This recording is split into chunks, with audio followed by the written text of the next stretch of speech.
乡亲大家平安，今仔日是新历的1月22日，旧历的12月28，礼拜三。这个2019新型冠状病毒引发的肺炎疫情，随着过年回乡，恐惊会愈拖愈开。台湾已经来出现着头一个确诊的病例，是一个伫中国武汉工作的太太。另外，美国嘛来证实，因遐嘛来出现头一个咯。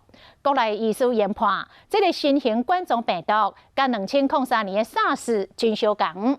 虽然目前也是有限度人传人，也是未当代医。疾管署成立指挥中心，看部会整合所有医疗院所甲其他的单位，全力来防疫。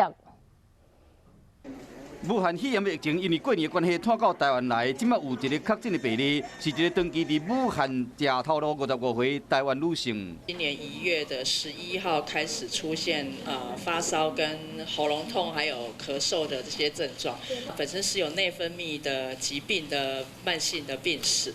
昨伫回诊机顶面完成评估，就随送到病院。加在这个个案目前已经退烧，要伫观察。一共一台无人机有46位密切的接触者嘛，持续咧追踪。过来医生研判，这个2019新型冠状病毒，甲2003年爆发的 SARS 病毒差不多济。就越来越像 SARS， 以前认为有点像，现在觉得越来越像哈，所以他们是非常靠近的。所以 SARS 的经验是完全适用于这一次的。那从它的突变的情况看起来呢，这支病毒在野外已经很久了。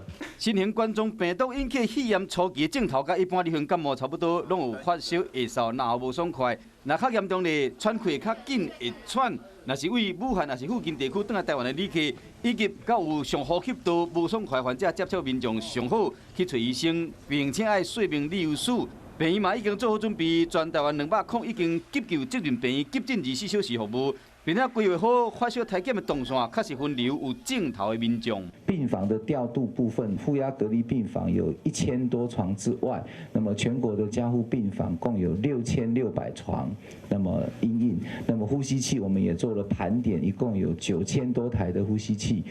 医生提醒讲，这段时间上好，莫甲为中国转来国内旅客接触，出入公共场所上好挂喙罨，除了用杀蚊、较接洗手的以外，嘛要准备打洗消毒水，避免接触野生动物甲鸡仔、鸟仔，防疫措施为2月开始。